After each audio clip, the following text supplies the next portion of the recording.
अस्सलाम वालेकुम फ्रेंड, ये मेरे पास टॉर्च लाइट का न्यू स्टॉक आ गया। जिस बाइक को चाहिए मुझसे रब्ता कर सकता है। ये 3 लाइटें हैं इसमें। तो बहुत इसकी जो लाइट की रेंज है बहुत दूर तक है। तो अभी मैं आपको इसका डेमो चेक करवाता हूँ। 3 लाइटें हैं। अभी मैं यहाँ पर आपको इसकी रोशनी वगैरह चेक करवाता हूँ। ये रोशनी है इसकी, ये देखें। इसकी रोशनी आप कम भी कर सकते हैं, जूम भी कर सकते हैं। तो एक ये है लाइट, और ये रेड कलर की, ये ब्लिंक भी करता है। तो ये स्टॉक मेरे पास माशाल्लाह काफ़ी अवेलेबल है। जिस बाइक को चाहिए मुझसे रब्ता कर सकता है। ये इसके साथ केबल है, सी टाइप इसकी केबल है। ये बॉक्स है इसका।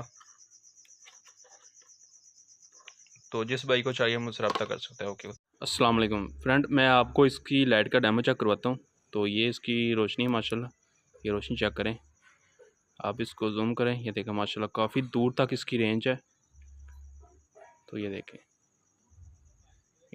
काफ़ी दूर तक माशाल्लाह इसकी रेंज है।